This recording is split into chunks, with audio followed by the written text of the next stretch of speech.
Hey, welcome to Canute's Exploration, your topic in a podcast. I am Dr. Canute White, your host. Remember to share, rate, subscribe, and comment. Thank you.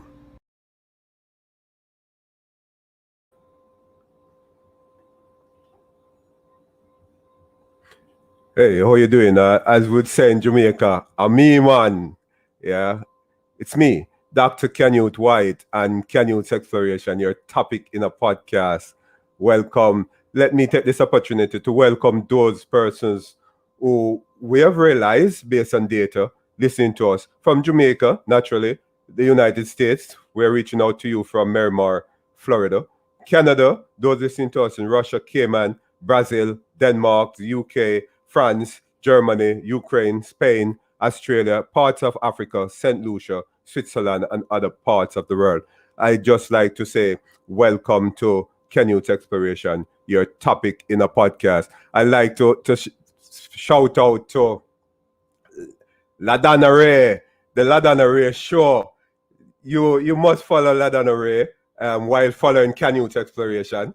Ladana is my sister. Follow Ladana Ray, the Ladana Ray show as well. Shout out to you, Ladana, out there in Chicago. Shout out to the Miami Media School and the Billionaire family, the media family. Shout out to you guys. I just like to look at a number of things before we go in to talk to our guests.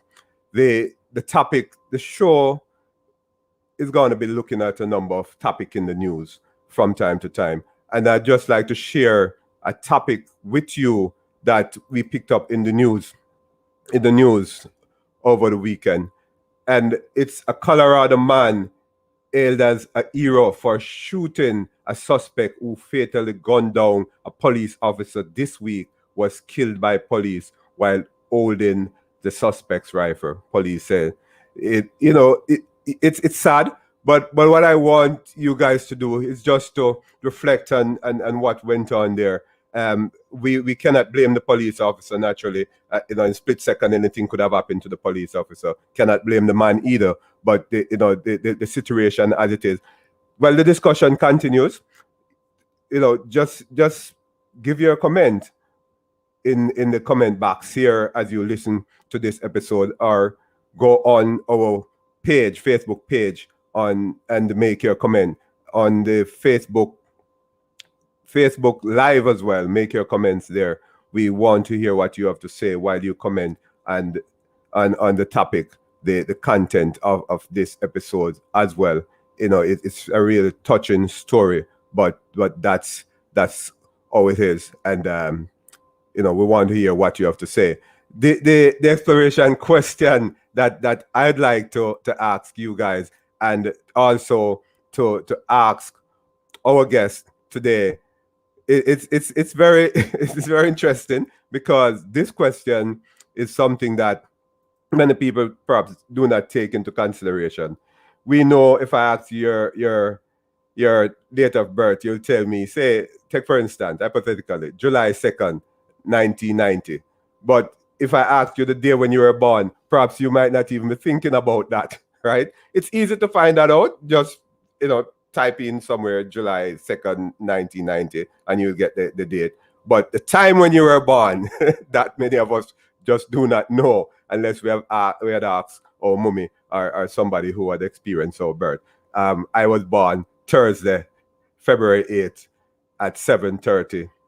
And 7:30, so I'm a Thursday guy, 7:30 in PM ET, right? So you understand, I'm that type of guy. I'm not sure if it has anything to do with my personality, but check it out though. Ask your mother before it's too late. When the time when you were born, or ask somebody who have experienced your birth and you coming home and heard about the time when you were actually born. It's an interesting thing, but it's something I will ask my guest. I'm sure he's trying to find that out right now. But this episode of Canute Exploration, your topic in the podcast, was brought to you by Shop Posh Libro. Shop Posh Libro. Shop Posh Libro is a Jamaican fashion store, online fashion store. You can WhatsApp them at 876-292-4255. Shop Posh Libro, delivery service available Follow them on Instagram at Shop Posh Libra Fashionable Essential. It's very important that you dressed, to we say in Jamaica, dress to kill, dress in a fashion that will be outrageous and look well. But I'd like to talk to our guest today about a number of things as it relates to your life and where you'd want it to go. Our guest today is Eric Winters. He will be talking to us about where would want our life to go, or would want to build that life that we see as an ideal life. So I'm gonna let Eric in, and he will not forget to answer my question. Eric Winters, how are you doing? Hello, and hello from Sydney, Australia. I was about to tell them that you just wake up, Eric. It's true. It's true. Look, I've got a hot cup of tea here. I'm rubbing the sleep from my eyes, but I can just make you out. I know, right? And you started me off with a question. What time was I born? What day of the week was I born? And I don't know. I don't know. Right. And my parents have passed away. I may never know what time of the day. But I'm curious, when you reach that time of the day every day, Canute, do you celebrate your birthday when you get to 7:30? No, I really, I only consider the time as it relates for me knowing it's an academic thing for me. But no, my celebration, for my birthday, I tell you this, my birthday, the 8th of February, is for me New Year's Day. Yeah, that's a big day for me. It's a New Year day, right? It's New Year's Day. It starts all over again. Yeah. All over again for me. That's a good tip. Lovely. But I would like to say to you, though, try to find that out. Yeah, know that I have prompted that in you. Try to find that out somehow. All right. Hey, Eric. I will. It's really nice to see you, though, knowing that you're coming. Well, you're reaching out to us from so far. I almost say coming from so far. Right? A pleasure. The technology makes it so much easier now. Isn't this miraculous? That we can talk to each other in real time. You're on the other side of the planet. We live in miraculous times. Tell you, and COVID-19 has brought this out somehow, because people are streaming more than ever now in the workplace. And I share this with you. I saw something on social media about where's more productive. Is it working from home or working in the organization, in the workplace? Because if you work from home, you will not be gossiping with your friends. Well, you know what I'm saying. You're already your work friends, right? Trying to get coffee down the cafeteria and so on. So home is more productive, they are saying. So is it that we need to stay at home and work? It's extraordinary. I can mention that here in Sydney, there's enormous resistance to going back into the office. People like being at home. They do not like the commute. The traffic's pretty difficult here. And they don't like paying for parking. And by and large, people are saying, no, we would prefer to stay at home maybe 4 days a week and maybe come in 1 day a week.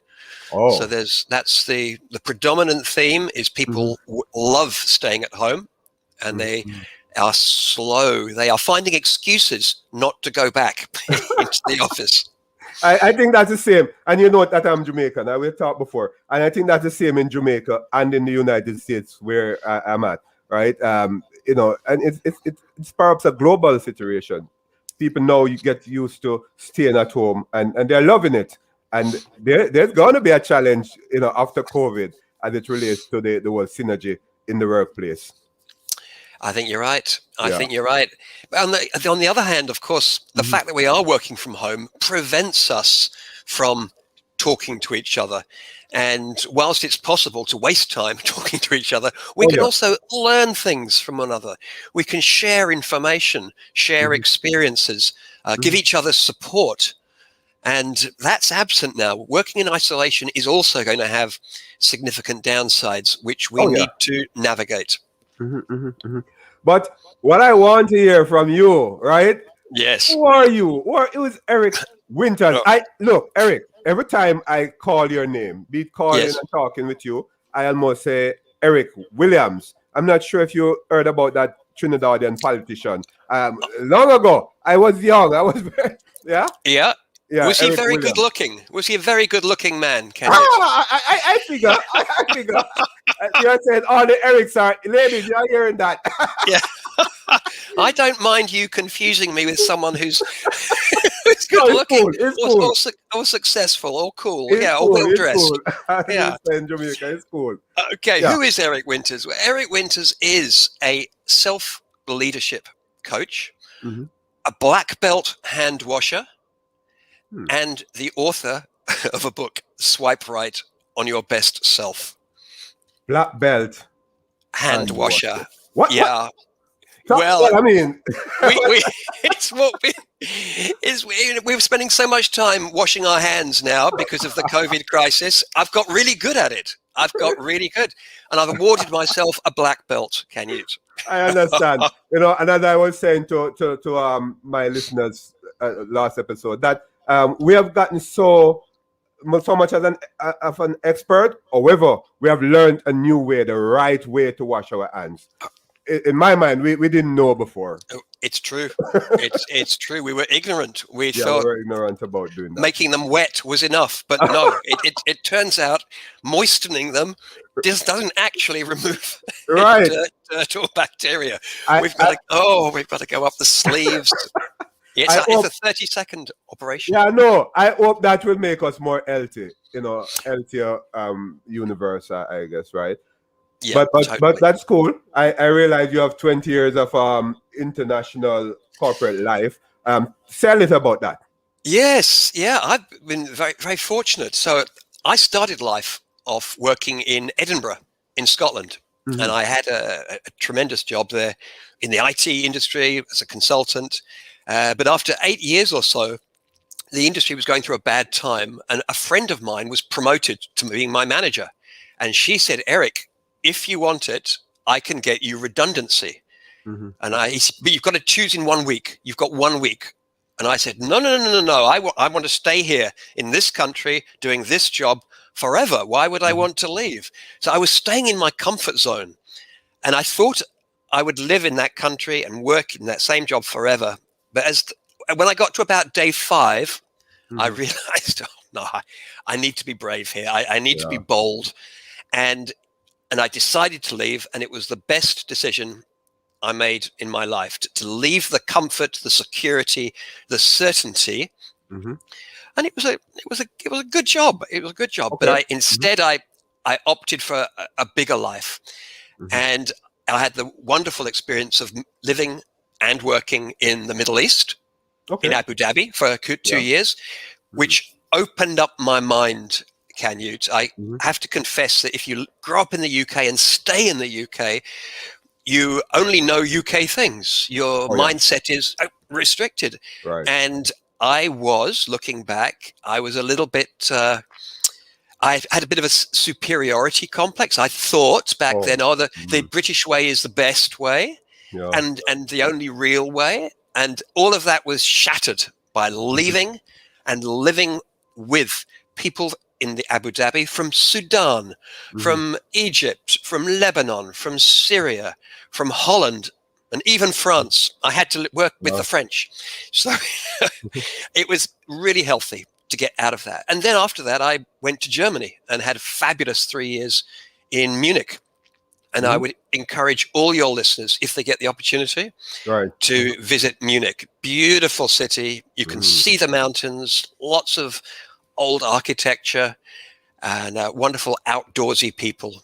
Love being outdoors. So I had 3 years there, and then I came to Australia. But what I discovered, Canute, was it didn't matter where I was. If I was in the Middle Eastern culture or the German culture or the Australian culture, I was witnessing the same thing. That there were some leaders who were very skilled, very talented, very experienced. But when the pressure was on, some of them would lose it to some degree. They would panic, and they would worry, and they infected their teams with their anxiety. And problems took much, much longer to solve. And everyone had a very unpleasant time. But there were other leaders who were equally intelligent, equally experienced, equally skilled, that when the pressure was on, they were able to maintain their balance, get the best from themselves, and get the best from others. And I wanted to know, what's the difference? What's going on here? And so I've took a step back and immersed myself in the science, and there is a rich science of human performance and human behavior. When do we work at our best? What skills and strategies can we learn? So it doesn't matter where you are now. All of us can find ways to become more effective at meeting life's challenges. Right. And you have said something, in psychology. Well, I'm also a psychologist, but there's a thing called ethnocentrism. The fact that, take for instance, I'm from Jamaica, and I believe that everywhere that I go in this world, it must be the Jamaican culture that I'm going to be seeing. If you're not exerting Jamaican culture, you're not living. Yes. So that is a sort of ethnocentrism type of thing, believe, and no, that's not so. So as you have said, as you move across the globe, you will see different things, and you realize it's not about UK. It's more than that. Oh, go ahead. I was just going to say it's only by being exposed to different people and different ways that we learn. And there's no better way of learning, I think, than actually being deposited in another culture. So it's all around you. You live it day in, day out. Right. And it's a mind-opening experience.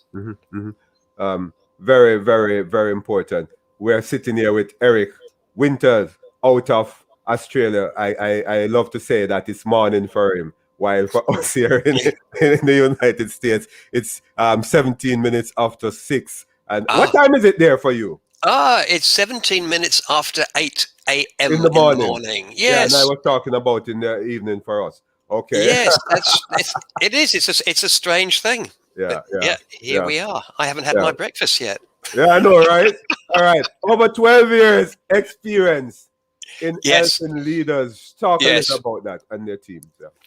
Yeah, that's right. So I spent a number of years learning.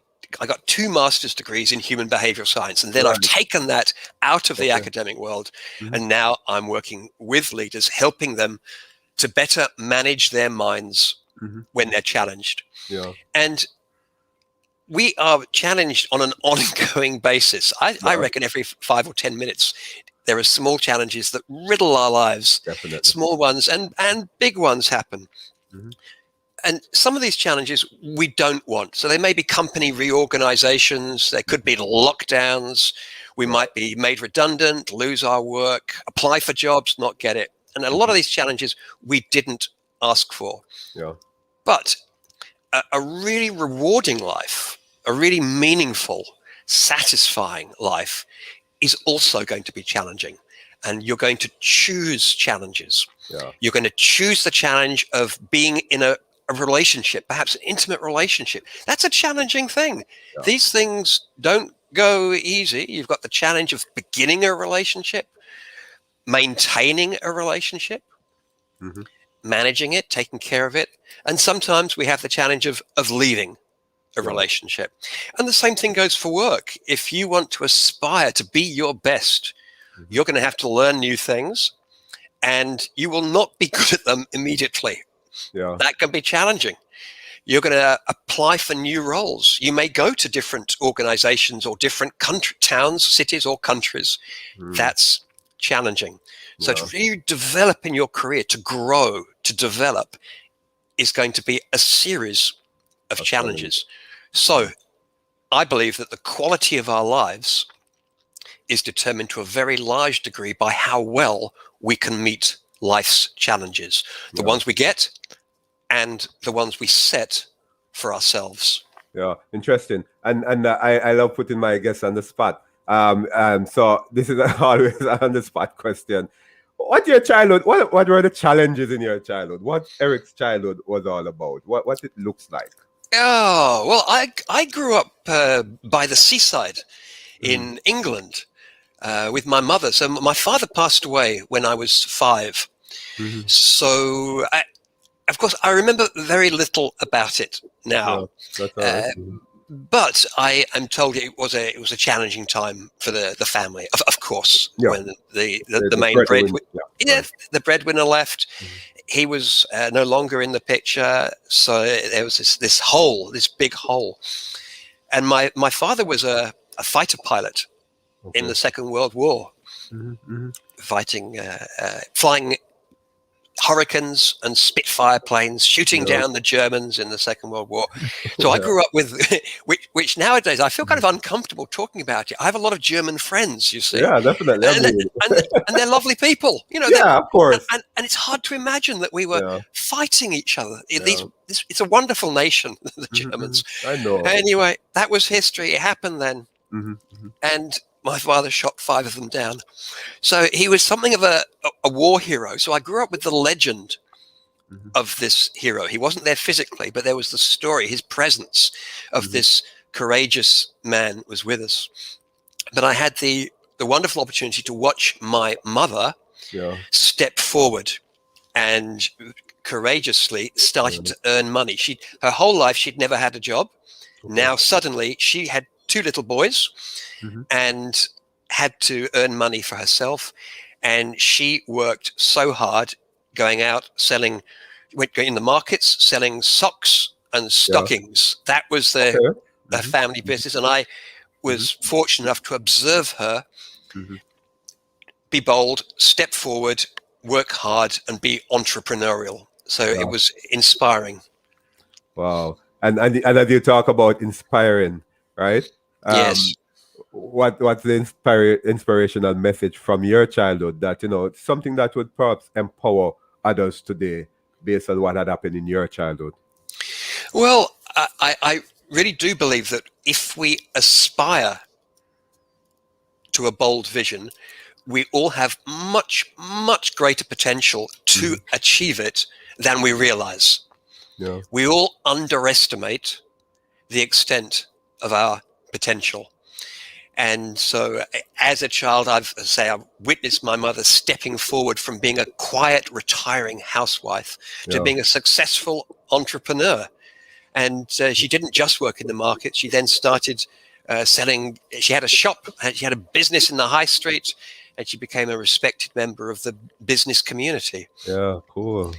Yes, I love that. I love that. It's I tell you this, Eric. I'm not sure if you've ever gone to Jamaica. Have you I ever? haven't. I haven't had that pleasure yet. You need to. You Uh, need to, right? All when right. they open the airport, Canute. When they Oh, open the airport, yeah, definitely. I'm it's going to hold you to that. I'm going to call you. All right. But in Jamaica, that's the life of many of the youths. That was my life. Mother doing vending, doing domestic work and so on, and try to ensure that we get some support as a child. So your story will be inspirational for many Jamaican youths and many youths here in America as well, because that's a story for many youths here as well, right? So and other parts of the world. So thank you for that. Um, this you have said this, the quality of our lives, I think you have alluded to that, depend on how well we meet our challenges, the ones yes, we choose and the ones that choose us. Talk to me yeah, about that. yeah, that's right. So in life, we all of us live in a culture Mm-hmm. that has certain ideas for how you ought to live. Mm-hmm. How a man of a certain age, from a Mm-hmm. certain background, society has a lot of expectations for how Yeah. you ought to live. And if we spend our lives obediently complying with the expectations of others, Yeah. we risk getting to the end of our lives, the very end of our lives, Oh. looking back and, what did I do? What did I do? I've spent my entire life please conforming, Mm-hmm. being an obedient citizen, buying what I was told by the media and conforming rather than Yeah. carving my own path. Yeah. And we have a palliative care nurse who's an author here in Australia. Her name is Bronnie Ware. And she spent years working with people in their last few weeks or days of life. And she was hearing the same message again and again from people as they neared the end. The same regret, I should say. Not from everyone, but she heard a common collection of regrets. And according to Bronnie Ware, the top regret of the dying amongst the people she was caring for was this: I wish I'd had the courage to live a life true to myself and not the life that others expected of me. Yeah, and Eric, we have seen this a lot where we live the life of others. Okay, they won't love this, so I'm not going to be doing it, even though I want it. Right? They would not appreciate this, even though I appreciate it. Yes, yes. We hold ourselves back. We say, oh, others would not like it. They'd disapprove. I'd be rejected. People would look down at me. I'd better not.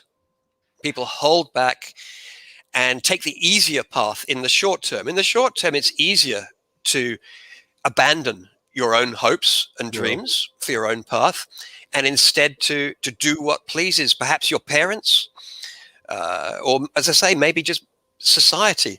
And we are given so many messages by our environment as to how others think we should live, how we should conform, how we should obey messaging. But if we do that, we run the risk of sharing the top regret of the dying, and we don't want to do that. Right, and we're going to be looking at those regrets later on. But you are in behavioral science as well. This Maslow hierarchy of needs, the belonging aspect of it. Yeah, belonging. Is it that we want to feel belong? We want to feel like a part of the group. That is why we're doing that. We conform, and we have grown up in a past in which belonging to the group was a matter of life or death. Actually, for most of human history, it was really important that the group approved of you, and that you played your role. Because if you didn't play your role in the group, if you stepped out of line and started doing your own thing, you would be rejected. And for most of human history, to be rejected meant certain death. We lived in a world with a lot of animals with very sharp teeth, as you know, Canute. Very hungry. A lot of very hungry animals that were fast. And humans, unfortunately, we're good to eat. You don't want to be rejected by your tribe. But those days have gone now. We are no longer living in tightly knit tribes where we depend for our very life on the people around us. But we still have the same genetics. So yes, you're absolutely right. We've got this. It's almost a genetic legacy that we carry around with us to make sure we don't upset people. But are we not hurting ourselves to please people? That's the thing. Yes, we are perhaps literally too, because the stress and so on, killing ourselves just to please others because we want to feel belong. Very interesting, and people need to focus on that and realize that it's good to do self. Would say, take care of self, because we are hurting ourselves just to please others. The other question I'd like to ask you, though, what stops us from pursuing our biggest dreams in life? Well, I believe that we're held back from pursuing our biggest dreams by three human predicaments. There are three particular circumstances that make us live in a more fearful way. The first predicament that humans have is that, like other animals, we live in the real world, the solid world of objects. But a human being also lives in their head. We spend about half of our lives imagining stuff in our head, imagining what we might do later on today, or remembering what happened in the past. But it's not happening now, but we can remember and project forward. And the ideas that we think about in our head are very, very influential. They're very powerful. A friend of mine tried on a VR headset last week, and he was in the ground floor of an electrical store, and he put on this virtual reality headset, and he was standing on carpet, but in his head, in his imagination, he was on the top of a skyscraper. And he was on the edge. He was on the edge. And the sales assistant said, just take one step forward. And he said, no, I cannot do it. So on the one hand, he knew it wasn't real. It was in his imagination, but he could not bring himself to step forward. So in life, we will hold ourselves back. We will not step forward just by imagining how things might turn out well. If I ask this person out on a date, they might reject me. If I ask for this role if I apply for a bigger role, I might not get it. That would be embarrassing.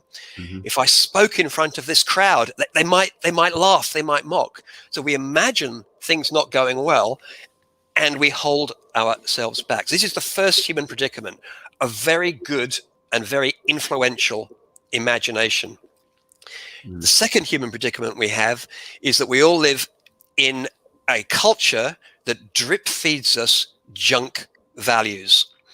So we've been taught again and again by advertising that the route to a happy life, a fulfilling life, comes through buying stuff, through having a new phone, perhaps, or another car, or it could be anything, a watch, a fragrance. And it promises us that if we got these things, then we would be better than we are now. And the messaging we get is relentless. It tells us that as you are today, you are not successful enough. You're not rich enough. You're not popular enough. You're not good looking enough. You're simply not enough. And so our well-being is diminished by this constant trickle of messaging that tells you you are inadequate as you are. And that erodes our sense of well-being, and it erodes our willingness to be bold and courageous in life. So the second predicament is this culture that gives us toxic messaging. And the last thing I should mention about our toxic culture is it says the most important thing is that you feel good now. It's really important that you keep feeling good now. And it prevents us from experiencing discomfort. Our culture does not like us to feel bad at all. And if somebody asks you, Canute, how are you doing? There's only one socially approved answer. How are you, Canute? I'm good. You're good. You've got to say you're good. You're not allowed to say, actually, today, you know You're what? Right. You're it's a right. bit of a hard. Actually, I'm a bit worried about things I've got on at the moment. There's a lot of bills to pay. I've had an argument with my wife. No, that's prohibited. We cannot be honest with one another. With you. Yeah. And so we're losing our ability to be with discomfort from other people and with ourselves. This is a bad thing. If you want to have a courageous life, you'd better be good at staying with discomfort. It's not comfortable being bold. It's not comfortable being adventurous. So that's the second predicament. But there's a third predicament, and I call this the biggest elephant. The biggest elephant. The biggest elephant in the room. And the biggest elephant in the room, from my perspective, is the fact, and we're not allowed to talk about it. But can you hold that thought? Can you explain elephant in the room? Because maybe some persons, I know, but I want you to explain it to okay. So the expression "the elephant in the room" means the thing that we all know, but we do not talk about. So if there was an elephant in the room, it would be quite obvious, wouldn't it? You couldn't overlook an elephant in your room. Right. So imagine sitting around a dinner table with an elephant, but nobody mentions the elephant. It'd be crazy. But there's something like that. And what for me is the biggest elephant in the room is the fact we are all mortal. We're all going to die. It's normal. It happens. It's inevitable. But we're all feel uncomfortable. Oh, I don't like to talk about death. And we put it out of our minds. Now, that makes us feel better in the short term, but it comes at a price. Because when you acknowledge that life is finite, then it activates an urgency to live well now. Now, there's nothing quite like a deadline. If you're setting a goal, it's good. Goals work much better when you say, I'm going to do this by a certain date. Well, yeah, the truth is we've all got a deadline. Yeah. And we don't know when it is. I agree. If we can develop the capability to accept honestly, not to mourn and lose ourselves in it and mope and be miserable, but just briefly to acknowledge, yeah, that's true. I've only got a certain number of years left. Yeah. Then it activates in us, as I say, an urgency to live well now, to choose to do the things that matter to us now, to have conversations with the people we love and let them know now, to apply for that job now, to ask that lady, that girl, or that guy out now. Otherwise, we can defer. We can sit back and have this timid approach to life where we keep procrastinating living with courage. So that's the third human predicament. So altogether, we've got an overactive and very influential imagination. We've got a culture that says you should not feel bad. Do not feel bad. Keep feeling good and keep buying our stuff. And that'll make you happy. Lie. Complete lie. And number three, we're unable to sit with the discomfort of acknowledging that we don't know how many years. But it's not that many. May I make a suggestion, a recommendation to your listeners? Go ahead. Yeah, there's a wonderful website, and it's, let's get this right, count.life. Just that. You don't have to type in HTTPS or anything. Just count.life. Press enter. It takes you to a web page, and it just asks you two questions. It says, when were you born? Interesting, because we started off this conversation. Yeah, definitely. When it doesn't ask you what day you were born. It just says what date. What date were you born? And number two, how many years do you think you'll live for? Give yourself 100. Why not? Type in 100. Yeah, we do that. And then you press enter. And what it shows you is your entire life represented as bricks, and every brick is 1 week. So it shows you the weeks you've already lived, and it shows you how many weeks with little bricks you've got left. And I tell you, when you look at the number of bricks you've got left, it becomes very, very obvious that there aren't that many. If someone says to you, oh, you've got 50 years of life left, 50, that feels like a long time. But if you represent it visually as 50 blocks, 12 week, whatever it is, 52 weeks a year, when you see it visually, you realize, whoa, there's not that much. And I look at mine often, and it just ignites a sense of, right, let's get on. Let's reach out to people like Dr. Canute White. Let's talk now. I'm not going to do this in a month's time or next year. Let's do it now. Hey, interesting. I love that. And those are the things that stops us from pursuing our biggest dream, because we all have dreams. And we do. And we are by default, Canute, by default, we are timid, hesitant, reluctant to take risk by default. But we don't have to leave things on their default setting. When I got my phone, it had a certain background. I didn't leave it on the default. I've changed that. We need to do that with our lives. We don't have to stay on default. We can change the settings, make them our own, so that we can manage our reactivity. We can never get rid of it. We can never become fearless. We cannot do it. But we can manage our minds so that we can take action whilst we still feel the concern and the doubt. And that's what living with courage is. And I think the fault, I love you use the analogy of the fault, the phone and life, because that the fault of our life is set by our family, the society, our community. 100%. culture. 100%. Definitely. Yeah, and some genetics. And some genetics. Yeah, yes, but Definitely, can't leave that out. that's right. Yeah, Yeah, and we've all grown. You grew up in a yeah, certain yeah. culture which taught you certain things, Right, right. and me too, and everybody. Yeah, But definitely. as adults, it's very hard as children. But as adults, Mm-hmm. we can develop the capability, and it's a skill. It's a skill which we can all get better at of choosing, Mm-hmm. of choosing what we're going to do and how we're going to behave.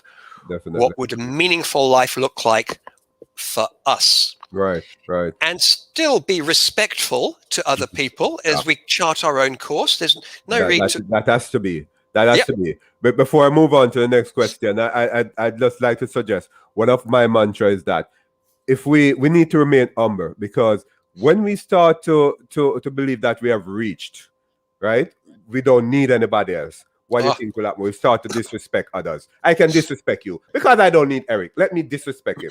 You know. So we yeah. need to be humble, and that will help us to respect others because we are going to need Yes. each other. Yes. Yeah. Totally agree with you. So that's my It's mantra. an immature level of development Yeah. that we all actually pass through this. Yeah. Most of us pass through. Some of us get stuck. But Right. yes, in life, children start off dependent Mm-hmm, upon their parents, 100%, but they reach a point in their maybe their teenage years where they feel independent. And I don't need you, Dad. I don't need you, Mum. I That's don't it. need the world. I can do it by myself. Right. And Right. that's a phase we go through before moving up into interdependence, Oh yeah. where we realize we need each other. We are all interconnected, Yeah. and we need the goodwill Mhm. and the collaboration. And that's what makes humans so remarkable. We Oh, collaborate yeah. we team like no other animal on earth. Yeah. We team, we help each other. And that's when we can be at our best. It's important. And we're going to roll that into why do we hold ourselves back? I think you might have alluded to some of the thing, that you would be saying in this, from being fully seen and heard as our real self, Yes. professionally and socially. Talk to us. Yes. Talk to me. Yeah. Well, in the workplace, there are many occasions where people will hold themselves back from being seen as their real selves. And we can start off perhaps in meetings. So perhaps you're sitting in a meeting, there's a big, in the old days, we'd sit around a table, of course, but now it will be on a screen. Right. And maybe someone says something that you disagree with. Mm-hmm. Now we reach a choice point. We have choice points right throughout the day. Yeah. But when someone says something you disagree with, you've got a choice. Now, do I express my real opinion here? Okay. Or do I play it safe and keep quiet? And a lot of people will play it safe, or better not rock the boat. And there are times when that's a really good idea, that actually it's not a good idea to speak up. Yeah. However, when we can show up, we hold back our experience and our gifts when we sit back, when we play a life of being a spectator rather than a participant.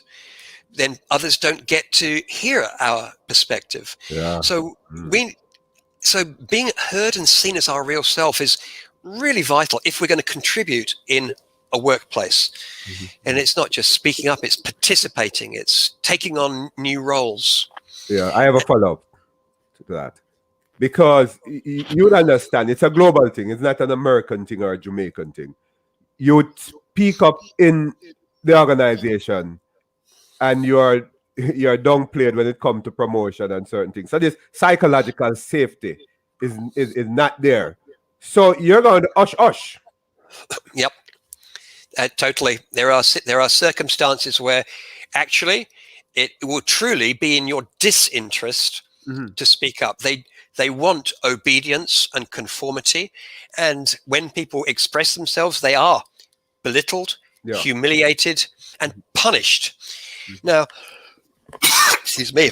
That's all right. We need to courageously make a choice. How long are we going to stay in that organization? What are we willing to put up with in our lives, in our one single life? What are we willing to tolerate? Now, sometimes there is only one job available. There truly is nowhere else to go. Okay. But organizations that treat their employees like that do not have loyal employees. They are all waiting for the opportunity to jump ship. None of them are contributing 100% of what they have to offer.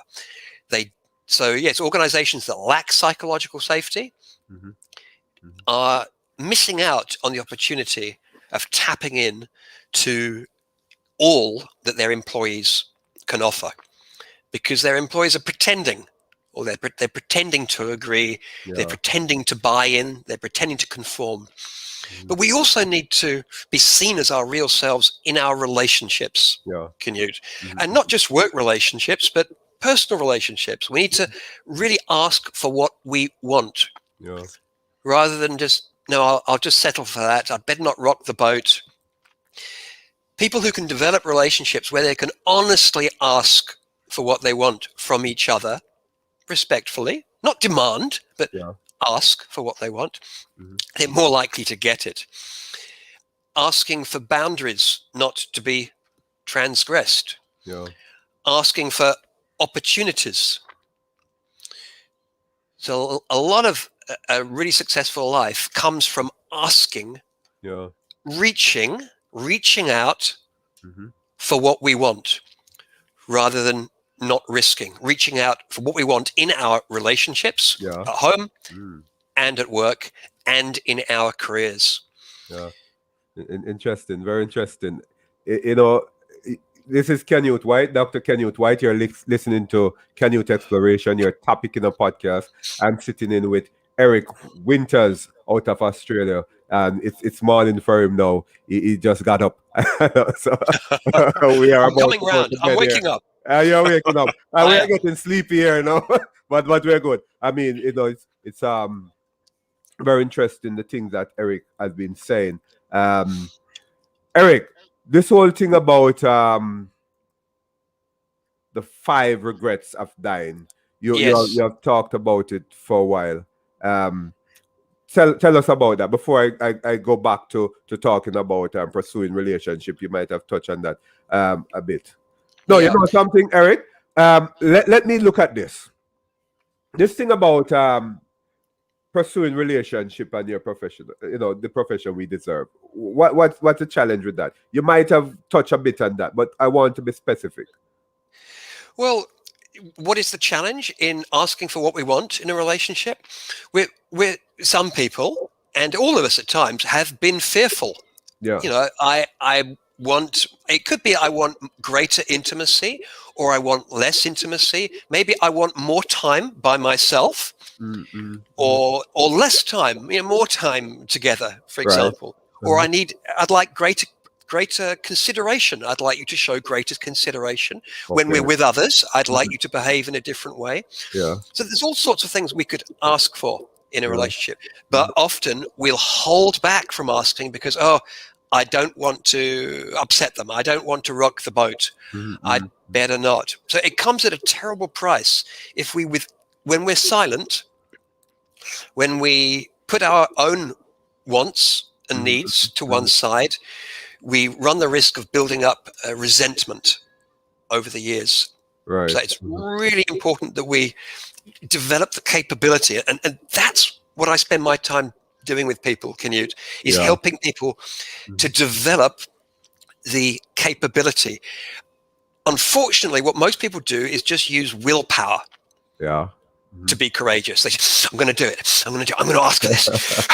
I'm going to do it. And they get themselves worked up into a state. And then when they ask for it, they're in this it's not a very effective state. You know, I want more time by myself, Canute. You're taking up too much of my time. And it's more of an attack than a carefully skilled request. So there are times that willpower is a wonderful strategy for being courageous in life. That it has its place. Totally. But it is not an emotionally intelligent approach to being courageous. There are things we can do, and I've got 3 mindsets that I that I describe in the book and I teach people, and we can talk about here, that help people develop emotionally intelligent courage so they can reach for what they want in their professional and personal lives. Right. I think we'll look at that later on. But the 5 regrets. Let's talk about the top 5 regrets of dying. Okay. Well, let me ask you, what might you guess? Or what might your listeners guess first? Before I tell you, what might you guess would be amongst the top 5? What do you reckon? Regrets of dying. Leaving my family, family. Family. I wish I'd spent more time with my family, or I wish I'd spent more time, and know that I'm leaving them. Okay. Yeah, something like that. Yes, there is something like that. I'm giving you 1 point out of a possible 5. Okay, so. So here we go. Number 1, remember, was I wish I'd had the courage to live a life true to myself, not the life that others expected of me. Number 2, I wish I hadn't worked so hard. People do not spend their last few months saying, I wish I'd worked harder. I wish I'd spent more time in the office.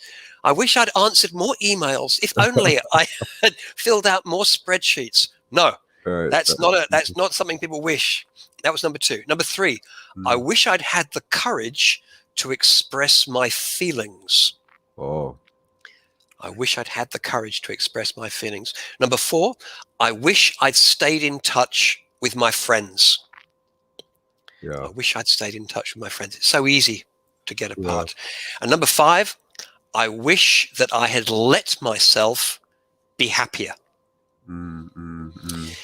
Because being happy, to some degree, it's a choice.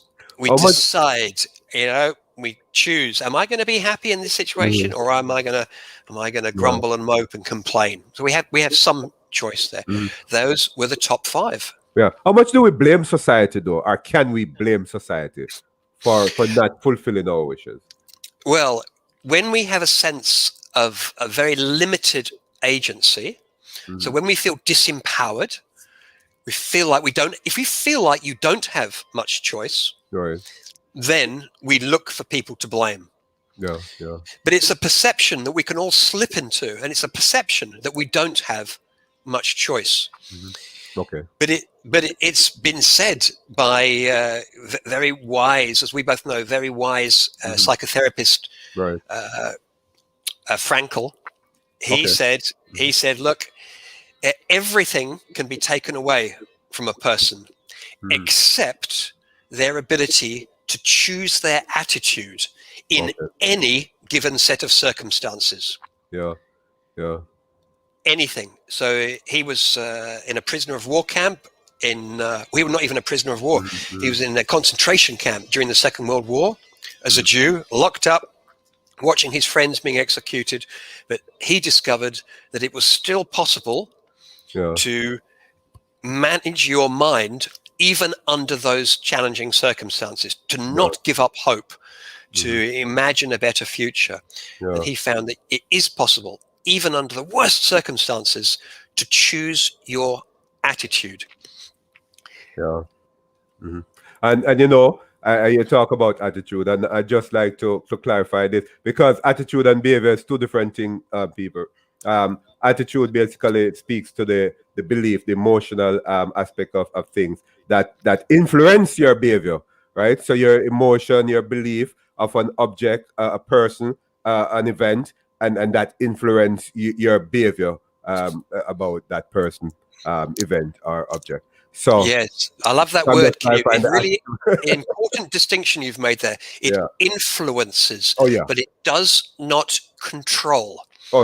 So some people imagine, no, I'm feeling angry, therefore I must behave angrily.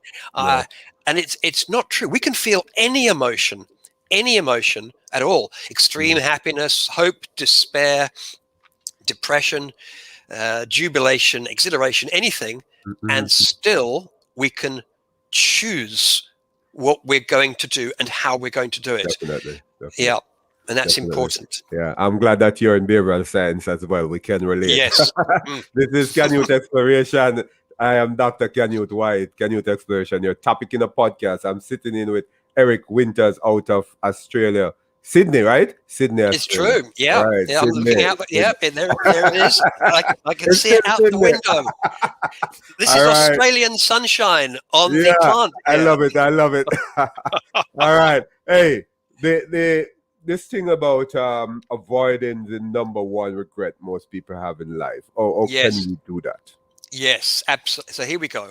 So the question is, okay, if we accept this message from the dying, it's a gift to the living. Right. Develop courage to live a life true to yourself. Develop that courage. There's the first thing is, I believe, we need to attend. If we're going to be less reactive and more intentional, because that's what courage requires. We can't be on autopilot and be reactive to being afraid. We've got to choose. The first thing we need to attend to is our physiology. Before we get clever with mindsets and attitudes and all of that and psychological interventions, the first thing to do is to attend to the biology of courage. And our ability to be courageous is massively impacted by three things in our biology. And the first one is our sleep.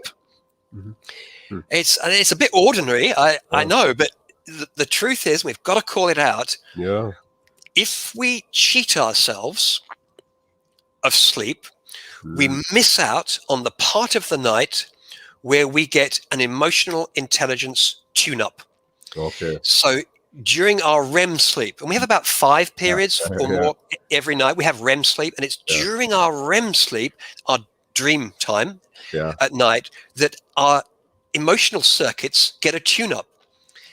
And if you don't get the tune-up, you and I will behave like a 3-year-old in the morning. And if you take away a 3-year-old's toy, they're not pleased about it. They're not pleased, and they let you know. And we all become more tetchy, more impulsive. We give in to urges. All of us act more on autopilot. We're more reactive if we don't get a full night's sleep. Yeah. So the first thing I'd say, get not just length, but quality of sleep. It really matters. Number 2, movement. We've absolutely got to move during the day.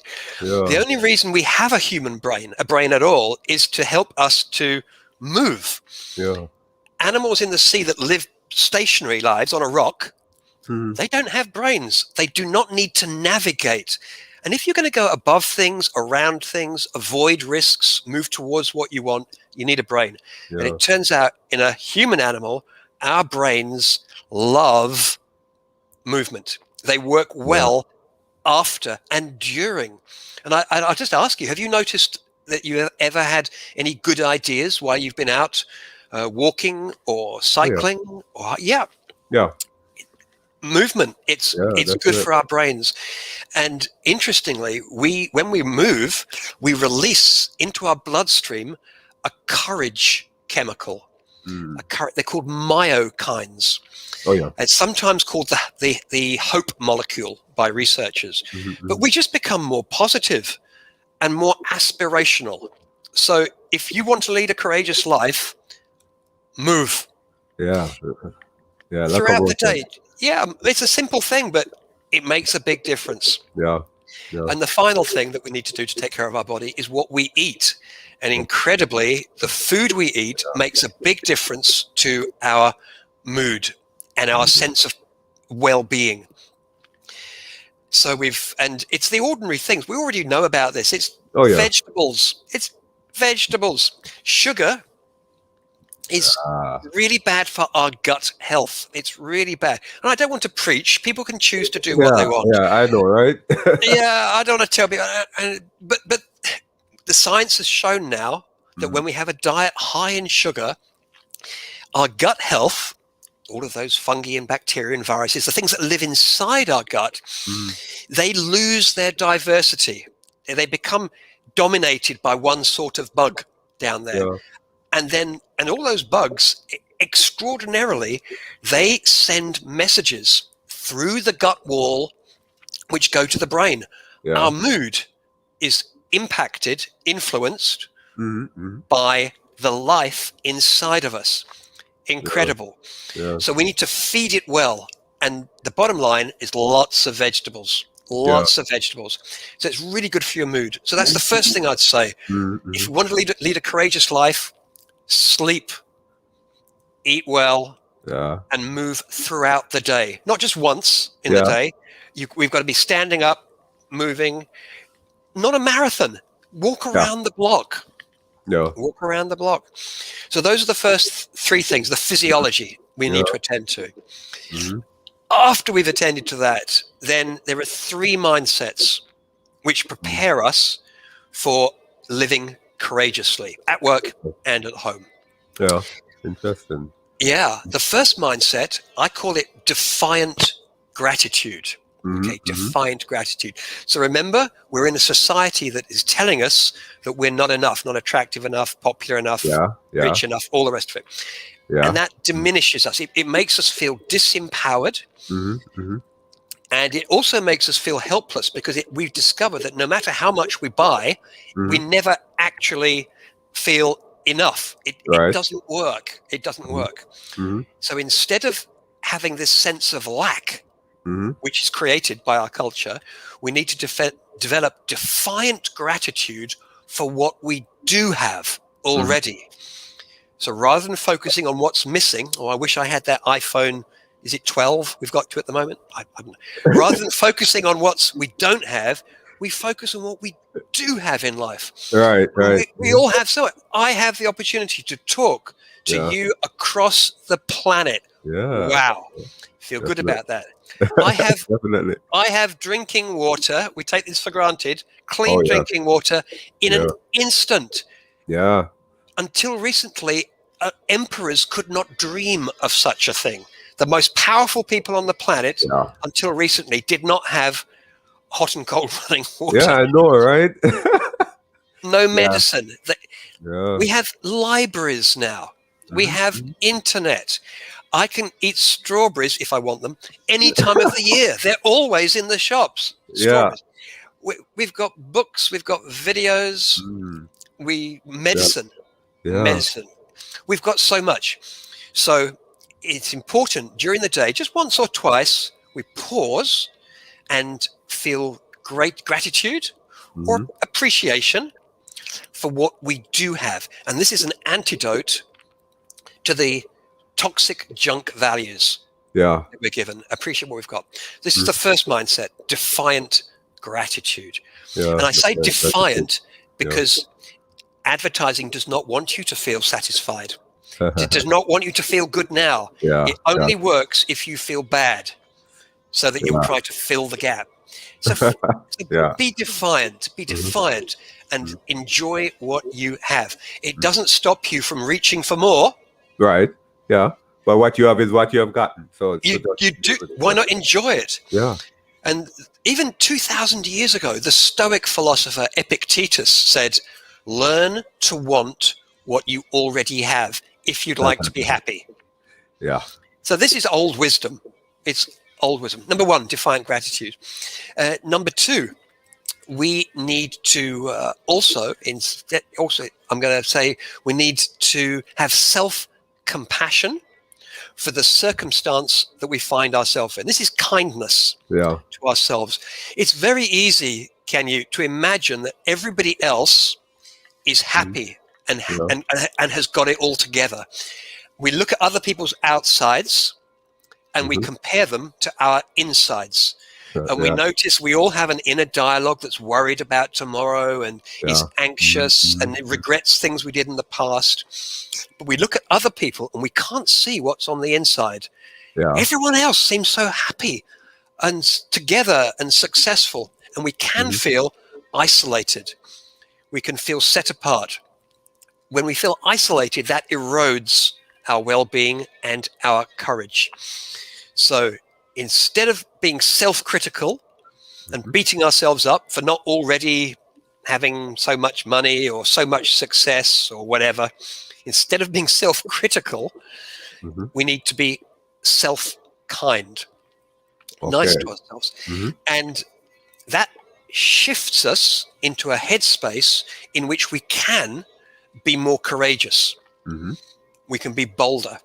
Paradoxically, by being kind to ourselves, it shifts us into a headspace in which we are more likely to approach what we want in life. And the third mindset, I call it courageous authenticity. And this is where we take ownership of our life. And we choose, we say, yeah, we've got this many years, we own that now, we own it, and we take ownership for our behavior. We accept, actually, other people don't make me do things. Yeah. I get to choose. Look, who moves my hand? Nobody but me. Yeah. No one else decides what I do, what I say. It's me. When we can own our lives and the years and the days and the moments in our lives, then we can author how we show up in our lives. We can choose for ourselves what kind of people we'd like to show up as, what kind of values we'd like to demonstrate. We decide. We can also choose what we're willing to accept, not only for ourselves, but for those we care about and for other people in society. So this isn't just about being selfish. This is also about protecting and being courageous, about looking after other people. Yeah. Interesting. Yeah. Well, you want to say something? There's just one more thing. Yeah. The reason, so that's authenticity, taking ownership of your life and authoring how you are going to behave in it, how you are going to reach for things. That requires courage. This is why I call it courageous authenticity, because not everyone is going to approve. Yeah. At times, people say, no, you shouldn't be doing that. Our family has always had doctors. You've got to be a doctor. And there's a lot of pressure in society to conform, to wear certain clothes. And if you're a man, you're expected to behave in a certain way.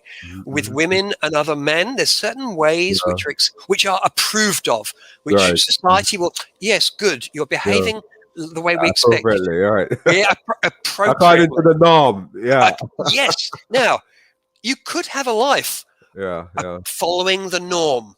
Yeah. But if we do that, we risk getting to the end and sharing the number one regret of the dying. I wish I'd had the courage to live a life true to myself. Interesting. Very interesting. And the last thing I'd like to say about that courageous authenticity is that it requires a willingness to experience discomfort while we do what matters. There is a price to be paid for reaching for a life that is personally meaningful. Yeah. And you'll know, I'm sure in your life you've had this. There have been times when you have asked for something, and it could be in work. You've asked for a piece of business or a collaboration, or in a relationship, you've asked for something, and you did not have certainty that they were going to say yes. They could have said no. You could have been rejected. They might have laughed at you. Yeah. And we need to find a way, and it's a skill we can do. There are ways of relating to our fear that reduce the influence. You spoke about influence earlier on. Right. Fears and doubts and concerns and worries cannot control you. They cannot. They have influence, but there are techniques we can develop to reduce the influence. But there will always be some. There will always be some. Yeah. And the better we can get at acting with courage, with worry, doubt, fear, uncertainty, the bigger lives that we can experience. Interesting. Before we move into your book, let's look at the essential foundations of being fit for a purposeful life. Yes. Well, those things were the three physiological characteristics we spoke about earlier. So you're absolutely right. We need to be fit for purpose, fit. And in the case of being a human being, we've got to take care of our sleep, duration and quality. We've got to take care of our diet. We've got to pull in that sugar. It's never been cheaper here in Sydney, Australia, to buy chocolate. I don't know how much chocolate costs where you are. Wow.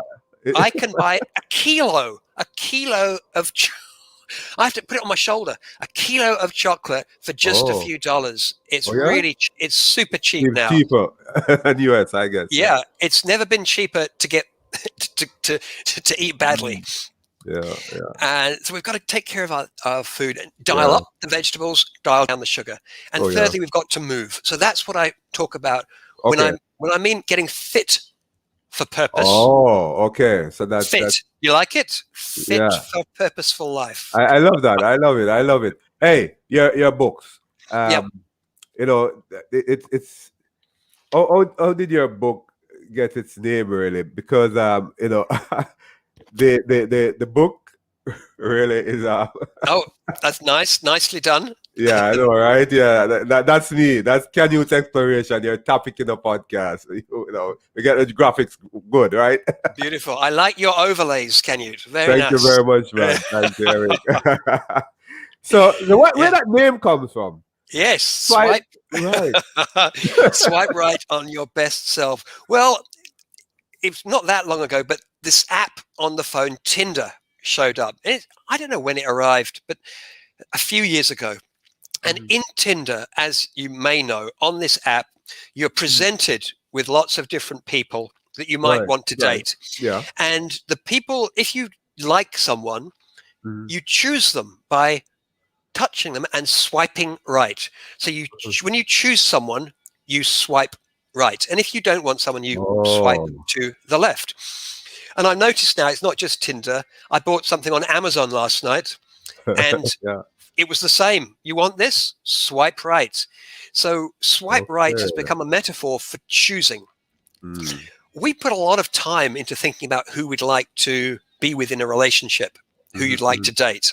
Spend a lot of time. But there's someone you spend much more time with in your life. It's yourself. Oh yeah. You will spend every waking minute with yourself. Yeah. And actually, the kind of people we are is a choice. We're not stuck on default. We can choose to be the kind of people that we'd like to be more often. We'll never be perfect. But when we can identify for ourselves, actually, you know what's important to me? When I get to the end of my years, I'd like to be remembered as someone who was kind, who was considerate, who was courageous in life, who helped others, whatever. Everyone must decide for themselves. But when we can identify those qualities that we would like to embody and express through our behavior, Yeah. Yeah.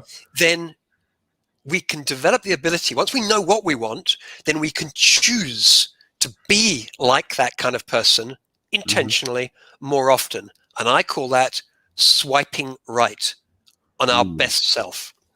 Yeah. It's this act of choice. That's interesting though. And you want to talk a bit more about your book though, because I realize that in your book you have described 7 steps to meeting any challenges more effectively. Talk a bit about that. Yeah, and you know what? I'm mindful that if I try to explain those 7 challenges, the 7 steps in 2 minutes, it's not going to do it any justice Okay. whatsoever. But what I would like to say about the book is that I just before writing this, I made a commitment to myself, and that was that I wanted to write a book that would be easy to read, very, very easy to read. It would be small. I am tired of reading books that have one idea and 1,000 pages of like bubble wrap words, just padding, and you've got to wade through the book before you get to the one idea. I have stripped out all of the padding from this book. Yeah, nice. Yeah, I'll go over here. a lot of Yeah, my book has a front and a back. People who are watching this, yeah, it's at the front and the back, and it's a lot of pages. So it's not a lot of pages. So what we're looking at here is a graphical representation of the book, and it's half this size. It's a thin book. I'd like people to know they can read this book in maybe 2.5 hours. It's a quick read. Okay. And I get to the point. So 12 chapters, and every chapter has a summary at the back. So it's easy to get to the links I recommend videos and books and podcasts and Right. songs, even their recommendations. So this is an easy, accessible book, and it's all about how can you discover for yourself what's important. And I've got a lot of exercises on how you can identify what's personally meaningful to you. And I tell you how to develop defiant gratitude, how to develop self-compassion, and how to develop courageous authenticity. So it's a book, a really practical, simple book to help people to live, to avoid that number one regret of the dying. Yeah. Hey, Eric, you have gone into you're a keynote speaker, right? So Yes. that's one of the things that you have been doing. Tell us about that.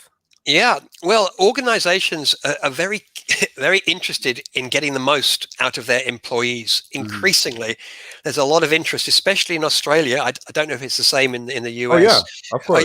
Yeah, they want the best out of their people, and they understand now that there are ways of developing emotional intelligence and developing workplaces in which we treat each other with respect, embrace diversity, and we adapt to change. But all of these things, adapting to change, embracing diversity, getting the most out of others, require courage. Yeah. Doing things differently requires courage. It's not easy. And so I'm hired by organizations to talk about the simple things that every employee can do to become more courageous in their workplace, so that they can be not just better employees. Because there's you might think, people might say, this is the company just trying to get me to work harder.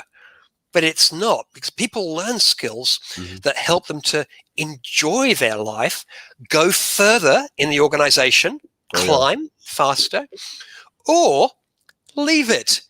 If it's not a good fit, they develop the courage to say, you know what, this isn't working for me, and then find an organization that is a good fit and climb up. And the other reason that people like listening and learning about courage is because they know very, very quickly, they know it makes them happier and more successful outside of work too. Because being in a family, being in a relationship, doing anything in life, whether it's in work or outside of work, it needs courage. You also have workshops, experimental learning. Yes. Yeah, because whilst I wish I could say you can learn about this in a book. Okay. Actually, I'd like you can learn about it in a book. About it. Yeah. But you've got to do it. You've got to do it. And so, the best way to develop courage is actually through these experiential workshops. It's through trying things. It's through practicing things. It's through meeting on a Monday, and then we give people exercises, and we come back in a week, and people have tried things, and we share and we learn. Right. And the evidence shows, and I'm really very keen on approaches that have a scientific foundation, that have an evidence base, and the approach which I teach has a wonderfully rich evidence base showing that people do change their behavior. They are more courageous when they learn these skills. Yeah, and I love the evidence-based thing, because data is essential. We have to work with that. And transformative training skill. Yeah. Yes. Yeah, that's right. So the skills that people learn, they're transformative in that they never look at things quite the same way again, because people come out of the training with a greater sense of ownership of their behavior. That's the first thing. So you were talking earlier on how people might sometimes in some organizations feel disempowered, or feel like they're a bit of a victim. People come out of this training with a greater sense of ownership of what they do, and they own their mistakes, and they also own the responsibility for how they conduct their life is theirs. It's not anyone else's. So they blame less. So and and reaching for things that you want in life, it is transformative because that's when they happen. Yeah. If you don't reach Mm-hmm. in life, Mm-hmm. you cannot achieve. Now, you're never always going to get what you reach for. Life doesn't work that way. But if you don't reach at all, I better not. My hand might be slapped back. So I won't ask for anything. I won't aspire for that new role. Yeah. I won't develop those new skills. Mm-hmm. They're trying to delegate new responsibility, but I'll say no. Yeah. We lead smaller lives of unfulfilled potential. So the key, really, it's the key to living a rich, full, and meaningful life is developing the set of skills, and it's a set of skills to be courageous. Right. Hey, how can we contact you? Through my website. My website. That's the best place. ericwinters.com.au. Oh, you've put the website up on the... I put it up. So in fact, for those persons watching on YouTube, they can see it, but there are persons on listening on their favorite podcast platform, Apple Podcasts, Amazon, and so on. They would like you to say it out. So go again. Yes. Go ahead again. Yes. Actually, just Eric Winters. That's ERICWINTERS.com.au. And if you go to my website, you can actually download the start of my book for free from the first page. And I'd like to make a prediction. If you read the very first page of my book, and there's a whole, I think there's 2 chapters there, but you'll know after 1 page whether you're going to love this book or not. Cool. You'll know just from the way that I write. You'll know. So it doesn't take very long. It's a great book. It's a great book, and I have dabbled into a bit of it. Right. Eric sent me something. Right. But But I also want you to your email address, Eric.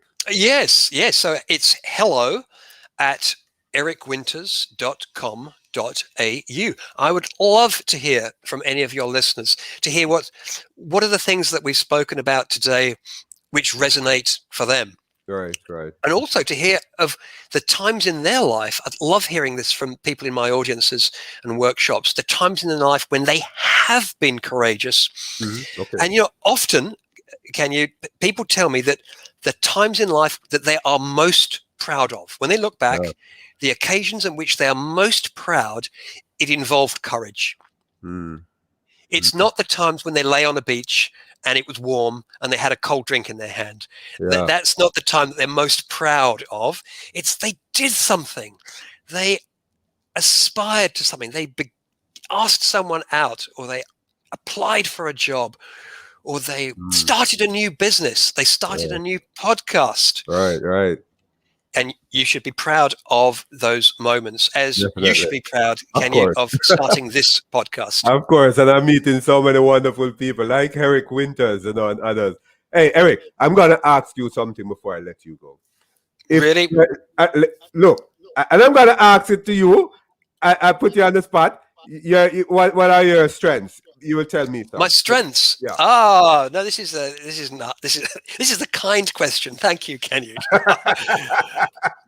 My strengths are zest, love of learning, gratitude, teaching, and caring for others. Okay, great. What are your weaknesses? Oh, my weaknesses. Don't go there. Don't go there with that.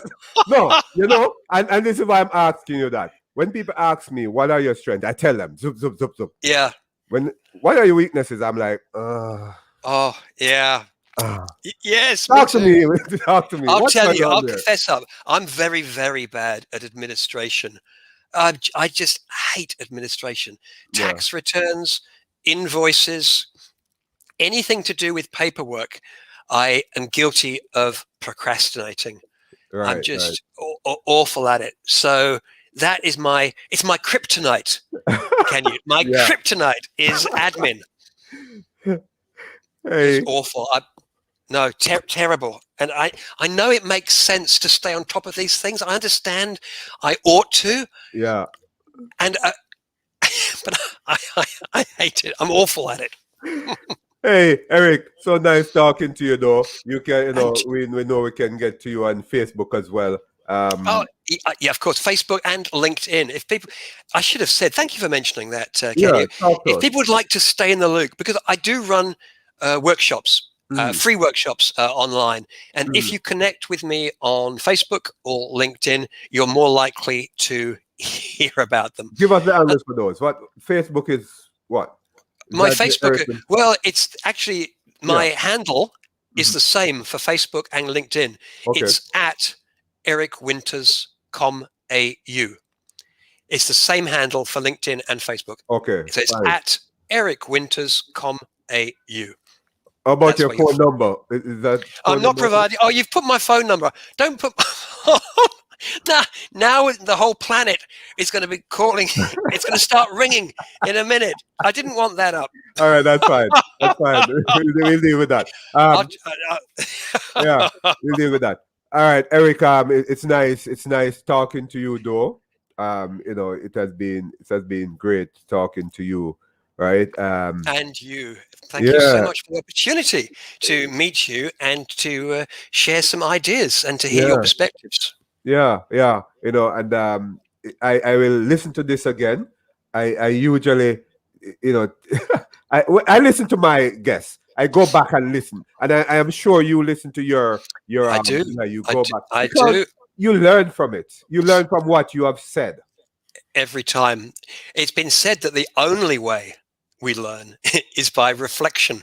Yeah. We need to reflect. We've got to look back and Yeah. yeah, get some distance and reconsider, chew on the ideas, taste them. Yeah. Yeah. Yeah. Right. But I will keep in touch with you. I know I your would, timings, and you can keep in touch with me. yeah, I would love that. That would be a pleasure. Have a good night's sleep. It's nighttime is coming Don't your way. mention it. Don't mention it. You're good. Yeah, You're having morning there. You're going into the yeah. sun. I've got a fresh baguette on my kitchen table. It's it's time for some breakfast. Wow. It's time for dinner for me, right? Bon Yeah, appetit. yeah, right. But that's how the world run, and I love it. I love it. You guys are going into the morning. It's like keeping the world safe. I'm on guard. You're on guard now. I go to It, bed. Then you go to yes. bed. I'm Oh, on guard. So we I take care of love the that. world, right? Together we've got it covered. Can We you? got it covered. Yeah. It's your turn now. Okay. All It's in right. safe You take hands. care. Keep safe. All right. Take care. Bye All bye. right. Bye for now. Bye bye. Nice. Hey, that was Eric Winters from Australia. Nice, nice person. It was so nice talking to him on the other side of the planet, as you would have said, right? Eric has taught us how to engage our world, engage our greatness, to get what we want, to engage courage, to look at some of the regrets of dying, and how we can live a courageous life. He has so much to offer. And if you talk with him, you send him an email. Please don't call Eric. It's challenging at this time, but you can send him an email. Hello at ericwinters.com.au. You know that he's out of Australia, and he has so much to offer. His Facebook and LinkedIn angles at Eric Winters com AU, right? You can touch base with him there. He also his website. Go on his website, um, www.ericwinters.com.au. Again, it's out of Australia. He has a lot to offer. Very sensational person with he has so much to offer. He runs workshop for organizations, experiential learning to develop courageous leadership in self, others, and teams for organization. He is a keynote speaker. You can hire him to talk to to your group as a keynote speaker, inspirational talks to give audience insights and tools to increase performance, well-being, and courageous authenticity at work and home as well. So that's Eric Winters for you. And as I said, send him an email at hello hello at ericwinters.com.au. You rather to have you email him. Don't call, don't call. We snapped that number up and we took it down back quickly. Suggest that you email him so that he can assist you and follow you further. Look, we are still in a pandemic. This is June 27, 2021. The world is still in a pandemic. We are not out of it totally yet. We are getting there. Remember, your mask. Wear your mask. Wherever you're listening from, wear your mask. As we say in Jamaica, pandemic still playing. It's still there. It's still a part of our lives, right? Wear your mask. Remember social distance. Wash your hands. Eric and I were talking about this whole thing about washing our hands, and he has become a black belt in doing that. We have become experts in doing that. And there's a new way we didn't know before, right? And the vaccine, I have taken my two Pfizer vaccine, hats off to Pfizer, and I just have slight headache and a pain where the shots went, and I would want to suggest, encourage you, not forcing you to take it, but encourage you to take your vaccine, so that we can go out there and have fun again. I realize Jamaica is open in the entertainment sector the 1st of July. That is a good move. Most honorable Prime Minister Andrew Holness, hats off to you, sir. And I know that you keep things in control as you do that, as you allow for the entertainment sector to open, so that Jamaica can increase their revenue. Tourists can come in, and I know you got that. Pat luck, as we would say in Jamaica, everything will be good, because you'll have the measures still under control. I am sure over there in Australia, they're trying to put things together as well, and slowly the world will be open, and we'll be going back out there. Thanks for watching. Thanks for listening. Those persons who are listening on their favorite podcast platform.